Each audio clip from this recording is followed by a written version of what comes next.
Hello and welcome. My name is Nicholas Hall, founder and president of Graham's Foundation, and I'm your host for today's healthcare industry chat with Lisa Kleinz, the Director of Education with Dr. Brown's Medical. Now, I founded Graham's Foundation in 2009 in memory of my son, who died as a result of his premature birth. Our mission is to inform and guide parents of preemies so that they may confidently navigate the journey of prematurity. And we provide support through our care package program, our Preemie Parent Mentor program, the My Preemie mobile app, and our online community. So with that, I'd like to welcome Lisa Kleinz, Director of Education at Dr. Brown's Medical. Hello, hi Lisa. Hi, Welcome. Nick. Thank you. And thank you for having me, and thank you for all Absolutely. your families here. Yeah, absolutely. And Dr. Brown's has been a longtime partner and supporter of Graham's Foundation, and we really appreciate that. Um, Absolutely. Lisa, I'd love to, before we get started kind of on the discussion, just to share with our community a little bit about your background and your experience and how you mentioned you've been with Dr. Brown's almost 7 years, but hmm um, I'd love to know more about your background and your experience Sure. supporting this community. I did just celebrate my 7-year anniversary, so that's exciting. Yay, um, congratulations. Thank you. Well, by trade, I am a speech pathologist, and I worked in the NICUs. Of course, this tells you my age, but for over 25 years. I'm originally from the Chicago area, and I automatically, right from the start, got into the NICU and fell in love with the NICU. And What I worked about at what about that those early experiences were so compelling for you? People say you either love being in the NICU or it's not, you find out it's not for you. And just from day Mm, one, I mean, I've always loved, working with moms and babies. And just, I don't know, something about the NICU, just, it's mm, magic, right? It's just yeah, magic. And being able to support moms and babies really, and families and babies, yeah. is really just very, fulfilling. And so I worked in the NICU in Chicago for a long time, at a children's hospital. And along the way also, and I hate to use the phrase just a speech pathologist because that's not really, adequate, but I really wanted to do more than feed babies. And I got very involved in developmental care. And at that time, our hospital was creating a position for a developmental care specialist. And I Mm, miraculously was awarded that role and became certified in many developmental care certifications, including something called NIDCAP, which is the Newborn Individualized Developmental Care Assessment Program. And so, oh, go ahead. no, I was going to say that's a familiar acronym to me. Having been in the community of caring for preemies for 15 Yeah. plus years now, but for those that are not familiar with it, maybe you could just share just Yeah. highlights of the program and sort of the impact that it has or that it had on your particular neonatal Sure. intensive care unit after you went through it. Well, the great part about this is that it really ties into and completes the path to Dr. Brown's and where we are now with Dr. Mm, Brown's Medical, because the whole concept of NIDCAP is really about individualized care for babies. And a miraculous woman named Heidi Ells, which I know you know who Heidi Ells is, of who is no course, longer with us, yes. Yeah. but she created something called the synaptive theory. But basically, it's really about the fact that babies communicate and babies communicate to us. And our job, parents' Mm, job, caregivers' job, all of our job is to really watch the babies, figure out what they're communicating to us, and then mm, we respond to them individually. So it's mm, about individualized care. So I became NIDCAP certified, and it really or just even my training in developmental care just really changed. My role in working with babies, because it wasn't just about feeding, but it was about the whole baby. And the rest of my career, really, while I was working in NICUs, really was about developmental care. And now we're seeing, when I started working in the NICUs, developmental care was kind of just in my area of the country was just becoming, and now it is, the focus of the NICU is developmental care. And thankfully we're seeing babies have better outcomes with developmental care. And that's where, that's our goal, is to have individualized developmental care. So, and it's and I acknowledge it's so difficult. It's probably, it's probably considered the kind of work that you don't necessarily know, understand, or appreciate what the long-term outcome of the difference in that care of what it can make. Because hopefully you get to take your baby home and maybe they've been there 2, 3, 4, 5 months, but knowing that my twins were 25 weekers, so they're still a fetus. They're not really a baby yet. And right. And so what an impact the developmental care can potentially have. Is there anything for you that you've seen that's been just a drastic change over the last Absolutely. 20, 25 years? Anything that you can point to or that comes to mind? I think that from my initial time in NICUs to now, when I first started, developmental care was considered kind of the fluff, like, if we have time for that. Yeah.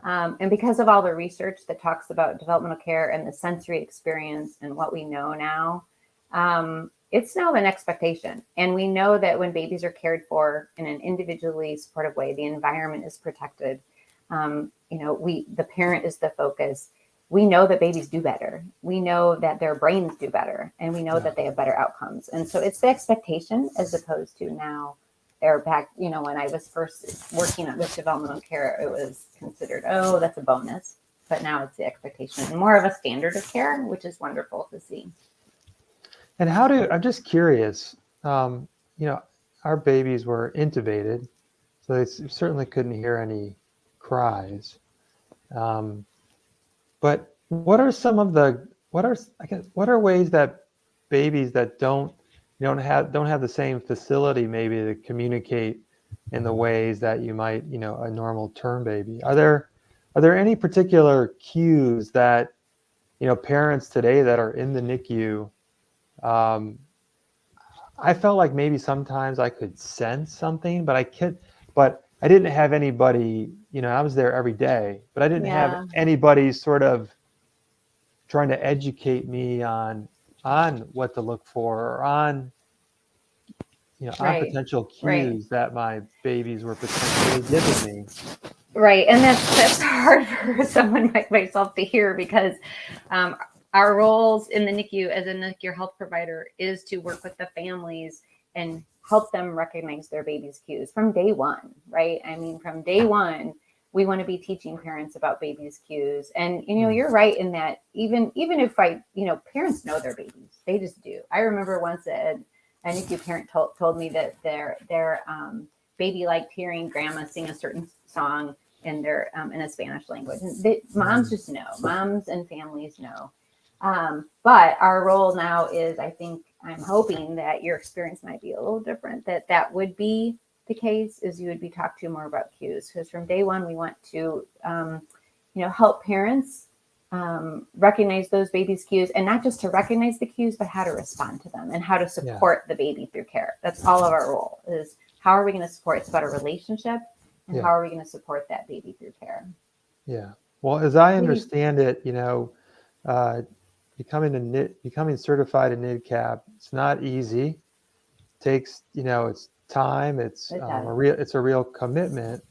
And I think also, as I understand it, the expectation is then to help support the transformation of the culture of the neonatal intensive care unit. I know when I was there, you have natural staff turnover, you've got traveling nurses, right? So they're coming in and out of different cultures and experiences at different neonatal intensive care units. So, and every NICU is its own business, its own culture, its own community in Absolutely. and of itself, right? So Absolutely. it would be unrealistic to expect necessarily that we have someone that is certified in this, and then therefore it's all is going to change Right. overnight. We know it. We certainly Right. And you scientists. don't have to be certified in midterm. I mean, that was just my example of where I Yeah, started. But NICUs are now really, they have developmental care teams. NICUs have many, the therapists are very involved, the nurses yeah, are learning developmental care, doctors are learning. So it's just much more, prevalent than it was when I first started in yeah, NICUs. And babies, you asked about cues. Babies show cues in very sometimes subtle ways. Sometimes it can be anything from an eyebrow raise or, they're closing their eyes. Sometimes they show strong cues, I Hmm. mean, if a baby is crying or pushing away or extending, pushing out their leg, but it can be a very subtle, even like an eyebrow raise, Hmm. or something we call looking away, gaze aversion. So they really show cues. They communicate.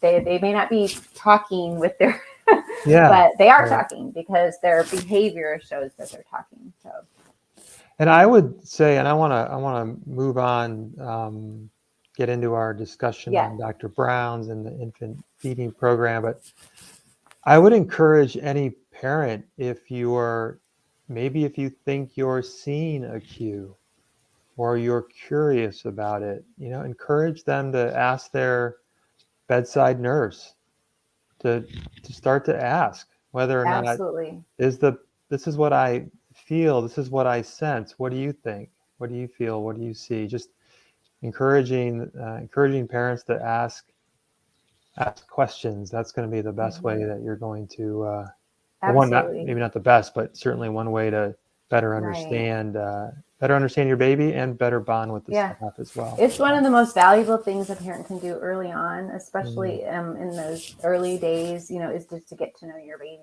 I mean, that's yeah, key. yeah, And it's so beneficial to be able to know your baby and learn and read their cues. So yeah. absolutely. Awesome. Well, let's go ahead and move on to the kind of into the heart of the discussion. And Okay. the first that I wanted to talk about, you shared that you've been with Dr. Brown's Medical for almost 7 years. Now, Dr. Brown's has been supporting Grams for um, just over a decade now. So, when Dr. Brown's began their support, there was no Dr. Brown's Medical. There wasn't like a separate Yeah. division or a separate focus. Primarily, it was willingness to send sample, smaller bottles and the PremiFlow nipples um, to neonatal intensive care units as they requested them. That's kind of that was my recollection, and then Sandy and others joined the team and really start to look at maybe there's ways that we can more formally and clinically and otherwise support families and babies in neonatal intensive care units. So perhaps if you could, maybe share, for the parents a little bit about kind of how Dr. Brown's Medical Right. And came what that means. together. Yeah, yeah. And what Yeah. exactly does it mean? Because most parents are probably quite Right. familiar with They just the heard Dr. consumer, Brown's. yeah, the Sure. consumer side of the business. Yeah. Well, Dr. Brown's Medical is actually a division of Handicraft Company, and Handicraft Company is the maker of Dr. Brown's products. Right. Yeah. So your parents that are listening probably know Dr. Brown's, right? And it is the most preferred baby bottle on the market today. And then in the early 2000s, it's actually parents started bringing these bottles into NICUs because what was Mm. traditionally in the NICUs, wasn't quite. Oh yeah. Parents are We had. smart. They figured out, I don't know, and parents liked the Yeah. bottles and they brought them into the NICUs. Mm. And the nurses and staff actually started seeing a difference in the quality of how these premature infants were feeding. Mm. So parents were bringing them in, people were seeing the differences. And then in 2014, that demand of that product in the hospital setting sparked an interest for a creation of a medical division that would really work with hospitals and help hospitals acquire our feeding products. So that all kind of started, like you said, and that was in 2014 when the medical division was created. So, and really, And when what- it comes to feeding babies, we get it. I mean, we are the only baby bottle company that does have a medical division, and historically, those products that are used in hospitals are inconsistent, and they've kind of led to poor feeding outcomes in infants. And so we provide valuable feeding solutions that actually promote positive feeding experiences from the start. Well, I remember having all the free bottles I could that I wanted, free nipples, but free is not always free. Free can be it can be expensive if it impacts your baby's ability to develop feeding skills. So I'm curious, what were some of like the bigger challenges that Dr. Brown's? I mean, you're talking all of a sudden, you're not selling bottles to the, you're not going through the retail channel, the consumer channel. You're going through hospitals, which is a vastly different system, right, than the consumer system. And then I also wonder, your bottles are wonderful, and they're not disposable. It's not use them once and throw them out, right? Which is what they were giving us kind of more or less when I was in the NICU 15, 16 years ago. It was, here's these, cheap things, use them, and they just throw them away. So I can imagine there were some cultural changes that needed to potentially take place at NICUs as well. I'm just curious, were any of those early challenges, and what has Dr. Brown's done to kind of overcome maybe some of those challenges that NICUs may have? Well, I mean, our team works with these challenges every day, and but they've done a great job. I mean, education, right? And so we have a team that diligently works to provide education and one-on-one support to hospitals. But you're right. I mean, the traditional feeding products that have been used, and there's a lot of, we have science to support us now. So those traditional feeding products are very inconsistent. And the bottle system, the fact that we have extremely consistent nipple flow rates, and we have a bottle system that has an internal venting system that for a lot of your listeners, in the retail community, there is a lot of talk about anti-colic bottle, but in the NICU, that internal venting system actually removes the resistance that is in a typical bottle system. So this negative pressure, so babies can feed easier and more efficiently. And then we also have the nipple flow rates, which are the extremely consistent that your disposable system do not have. So, a disposable system might have a slow flow nipple that has a flow rate, but the actual flow rates are from here to here. They're all over the place. Yeah. And for a baby who's a fragile feeder and a premature infant, that is really, it's really not safe. So, we're really, trying to change the culture about safety and quality and improve outcomes for babies and positive experiences. It's not a positive experience if a baby is expecting a slower flow rate and gets a fast flow rate. And it's not positive and it's not safe. So a lot of education, we spend a lot of time with the hospitals, the doctors, the nursing staff, and the therapy staff, working with all those concepts on what's best. Yes. It's really what's best for the baby. Yeah, one flow does not fit all. No. So when you say from a science perspective, is that some studies that you've done? Is that specific to the product consistency itself, or is it more about research with the experience of babies and having varied flows over? Well, we've done our own internal research as well. We have a white paper that's published on the concept of that negative pressure resistance and our nipple flow rates. But there is also a wonderful nurse researcher who has done, several article after article. She has a website. Her name is Britt Patos. And she really talks about the inconsistency of nipple flow rates in the NICUs. And that research is very supportive about, the disposable products and how inconsistent they are. So, and we have a lot of surveys that we have asked staff, families, and the positive outcomes they see. They see fewer nipple changes with Dr. Brown's products. They see babies go home sooner. They transition to full oral feedings. So hopefully we'll get that published research to come in the next few years. But we definitely see a lot of positive outcomes with use of our bottles. And is there an issue was there an issue to overcome with reusing bottles and nipples versus the use and throw away?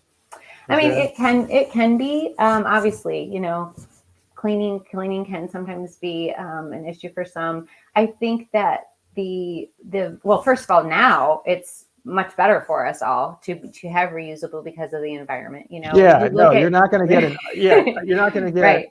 An iota argument from me. I go I go into the hospital and I look at how much garbage gets created just to take a little pinprick of blood from me. I'm just like, oh my gosh, this is being done like billions of times every day. We have a great picture that shows what like a week of feeding looks like for a typical NICU disposable and the mounds of the throwaway products, right? Compared to a baby would need 1 or 2 bottles that are reusable. So because of that, we've created a lot of help for hospitals in cleaning, protocols, policies. And I also think once you consider the value, it's like having a really old icky car compared to a really nice brand new car. When you know the value of something and when you really love it and it works, you're going to take better care of it. And so it takes really minutes to clean the bottles. It's not, a very long time. So it can be done. And we have tried to be really helpful and provide a lot of resources for hospitals on that cleaning process. Absolutely. And so I'm curious. So Handicraft typically, I'm considered a product-based company, but you did acquire Dr. Brown's Medical, I believe, or Handicraft acquired the infant-driven feeding program, which is I would consider it's a process and an educational, more akin to sort of a program, a process. Not a product.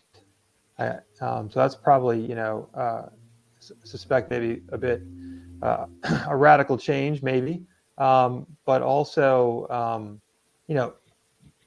would seem to be in perfect alignment with what you're trying to accomplish with your bottles. So curious if you'd be willing to share a little bit more about the history of infant-driven feeding and the program, where it was born, where it came from, and how that's how you all are working with neonatal intensive care units with that program. Right.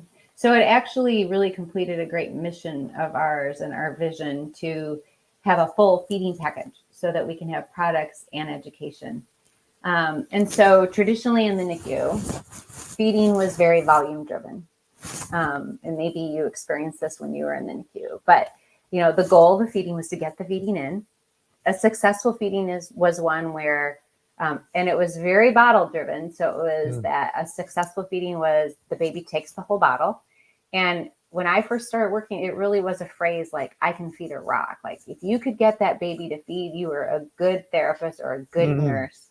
And so we know that actually created several problems. It created poor feeding outcomes. I mean, depending on what research you look at, 40 to 70% or 42% of NICU babies have feeding problems later. So we know that something wasn't working about that process. And it led to poor feeding outcomes, but, inconsistent with parents, inconsistent communication. And so thankfully, research started being done. And this includes, more of the synactive theory, more developmental care, that we really needed to change to a cue-based or infant-led, infant-driven feeding. And so 2 occupational therapists actually created the infant-driven feeding program. And then in 2018, we acquired the program. And so it's called the Infant-Driven Feeding Program, or we call it IDF. Yep. And it is an online educational program for hospitals will purchase the program. And then all staff take the program. And it's a 4 to 5 hour module. It encompasses neurodevelopmental aspects of feeding. It talks about positive feeding experiences from the beginning. It talks about feeding cues, feeding strategies. And then there are also 3 scales. So there are scales where we look at the babies in terms of feeding readiness, feeding quality, and then caregiver strategies. So how we support those babies through their feeding and strategies that can help support them through their feeding. And we know that actually it's what's amazing is that everybody takes it. Everybody's on the same page. It gets rid of all that old inconsistencies about feeding. And then the research and just the outcomes show that babies have there are so many benefits of it, which we can, get into, but it's really completed our total solution for feeding.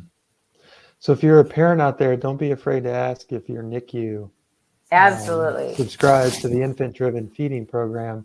And I'm curious with that, how has that impacted the interaction between the staff and the parent? Like what are some of the some of the changes that you would say that the program advocates for from what you remember or what you recall from quote back in the day? Yeah, it's all about consistency. I mean, we used to not really have common language. If, for example, if a nurse were to chart on feeding you good, fair, poor, well, what does that mean? And it really addresses the area of inconsistency, and parents get frustrated. Imagine, I can't even imagine what it's like to have a therapist tell you one thing and a nurse tell you another thing or a doctor tell you another thing. And IDF really puts everyone on the same page. And so we're communicating with families in a more consistent manner. It gives them the language to work with families. The goal isn't just for the therapist or the nurse or the doctor to be able to understand this, but for the parents to recognize all these things in their babies. So it does provide a really great, another teaching opportunity to teach parents about relationship-based feeding and giving them the tools and the knowledge to help educate their parents more about this and put everybody on the same page with feeding. And parents, one of the biggest problems about feeding, and this has actually been published in articles, is that parents are very frustrated with feeding and the inconsistencies in feeding. And so IDF surveys from hospitals who've done IDF, after they do IDF, their parent satisfaction around feeding goes up.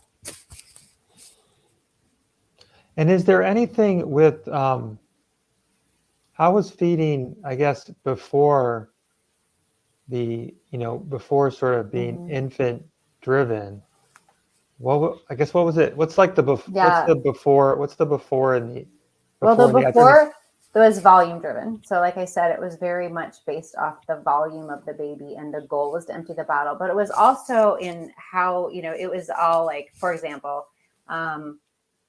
when we would start feeding a baby would be when the baby turns this magic age. And we just start feeding. And then we start feeding 1 time a day. And then we feed 2 times a day. So you could have a baby who was really raring to go, but the order was but they can only feed once a day.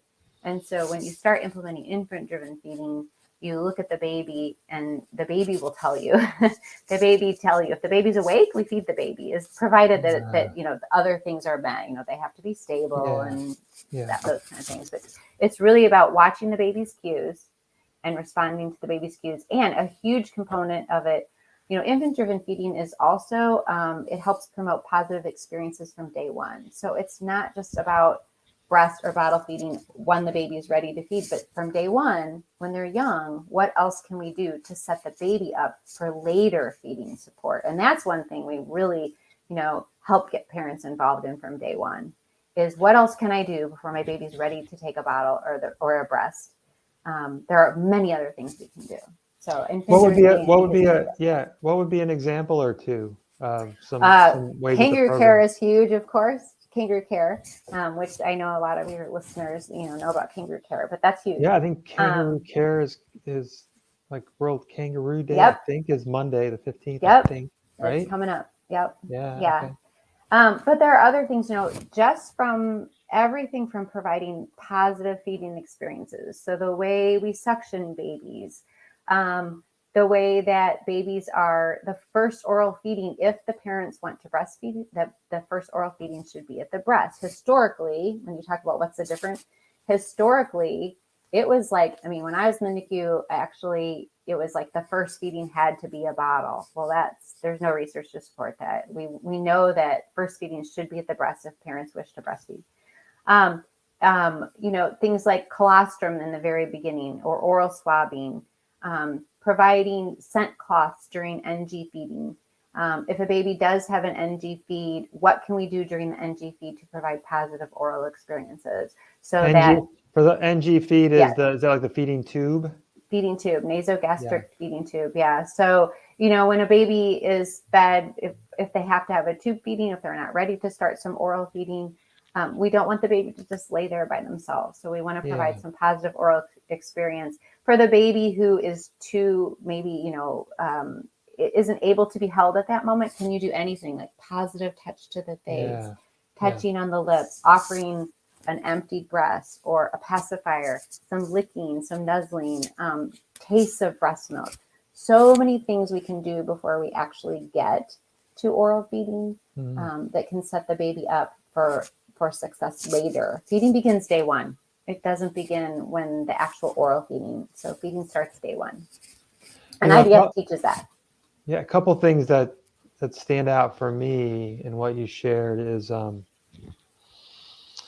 one is that you were talking about traditionally a more linear schedule, that it was more the babies at this point, and we're Mm-hmm. going to do this and we're going to go to that. This, it was kind of more based on the time of the clock and when people switch shifts, and Yep. it was more about Yeah. the operation of the NICU versus maybe what Right. that specific baby was Right.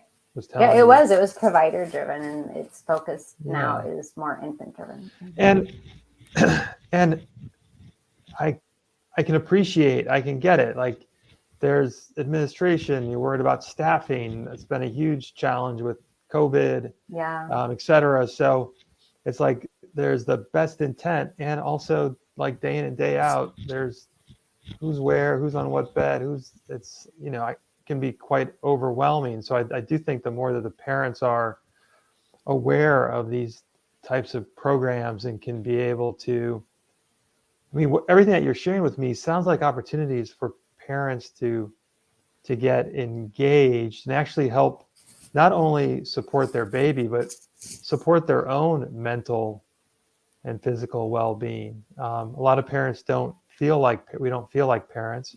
We don't feel Right. like that. We don't feel like there's much that we can do. Right. And this, to me, it sounds like there's a lot of opportunities here for parents to be engaged and to be part of the process, part of the solution. Absolutely. And that's, that, like I said, there's just so much parents can do before we get to oral feeding. Um, they can do all of that care that I talked about a minute before, and it's essential. And that's one thing they can do to really help their babies in the long run. Yeah, it's so incredibly important. So I'm curious, just we talked a lot about feeding. Uh-huh. You did mention in your bio the infant massage. Yeah. But so I'd love to just take just a little kind of like a little segue. We'll pop back in. But because I feel like Yeah. that is something I was so afraid to hurt Mm-hmm. my babies, right? So Yeah. afraid. And again, there probably was such an opportunity for bonding, for connection, and potentially, something beneficial. And so I'm curious if that's, again, something that parents could, want to encourage parents to ask their support staff. Is anyone here a licensed Absolutely. massage Right. therapist to, be willing to kind Right. of show me. I'm sure they can do a search. I'm sure there's video. I mean, there's probably all sorts of stuff, but I think it's like an opportunity also to bond with your staff Yeah. and to get that one-on-one direction. Right. So I was certified. Mine was before. What infant massage looks like now in the NICU is different from when I was certified, because I was certified to teach parents really more after getting ready to go home and discharge. So Okay. I was certified to teach parents. Now, infant massage is very much part of the NICU, both in therapists and nurses massaging the babies at a certain gestational age, but then also teaching parents for when they go home. And there are great benefits to that. And there are some amazing programs out there that teach staff how to do that and then how to also teach parents. But it has wonderful benefits for babies.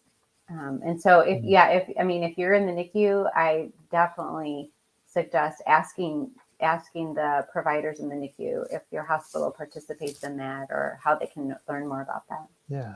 Awesome. With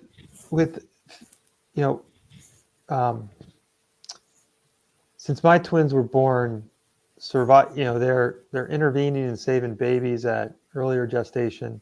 Survival rates overall are improving.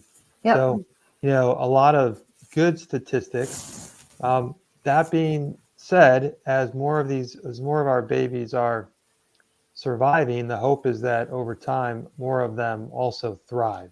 Because it can be a tremendous burden on the families they have feeding challenges, and likewise. And so it's so, the kind of work with the infant-driven feeding program, being able to take your baby home that has a good, solid feeding protocol and, an ability to feed versus I know parents that have gone home with needing feeding tubes and otherwise.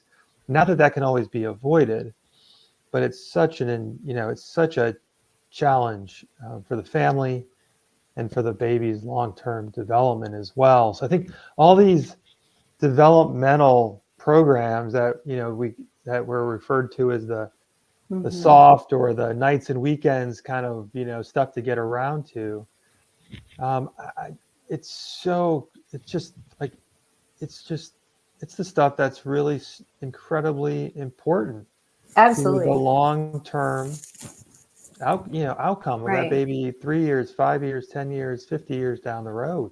Right. Um, Well, especially with feeding. I mean, feeding is for life. yeah. And, part of parents' attachment is related to feeding. And so when we improve the feeding relationship, that's huge. Not just for the aspect of feeding, but for that parent relationship. So if a parent can recognize babies' cues more easily, that affects the parent relationship. So with their babies. And it's for feeding is for life. So that's why I say, like, we want to set babies up for success and provide the most positive feeding experiences possible, because you're going to do it forever. This is true. Yeah. Absolutely. I'm grateful for that. Lisa, before we wrap up, and thanks for going on a little infant massage segue with me. I appreciate it.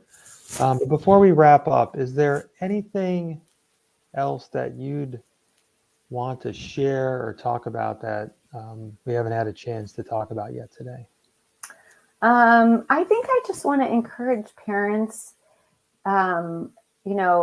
to from day one to get involved with feeding. And you're an advocate for your baby, but there are so many, and I've mentioned them all, but there are so many things you can do, because I think parents I have not had a premature infant, and I can't imagine this feeling. But one of the things you plan on, you have this birth plan and you have a plan, and you're going to feed your baby, and it's just something that's going to happen, and it's going to whatever, right? But then you don't get to do it.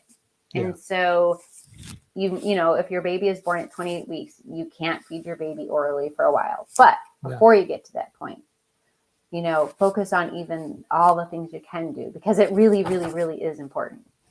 And so I just want to give parents that advice to try, and one of the things IDF does too is that the research has shown that it actually, there's a whole component on breastfeeding, and it actually improves breastfeeding rates.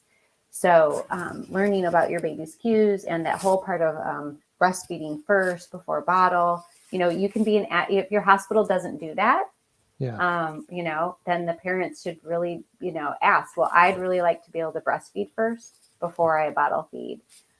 There's research to support it. And so we really want to encourage parents to be able to think from that aspect and to provide support. I mean, we're here too. One of our goals as the director of education, not only do I create material for our team and hospitals, but the purpose is for hospitals to also have resources to share with parents. So.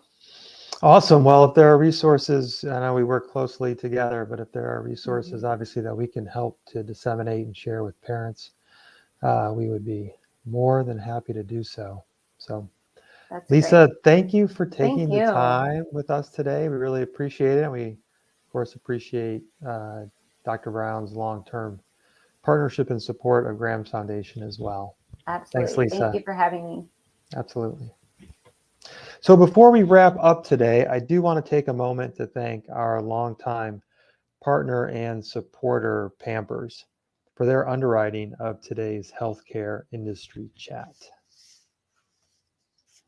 And thank you once again to Lisa, and thanks again to Pampers, but thank you most to our preemie parent community for placing your trust in us to provide you with information and guidance to help you confidently navigate the journey of prematurity.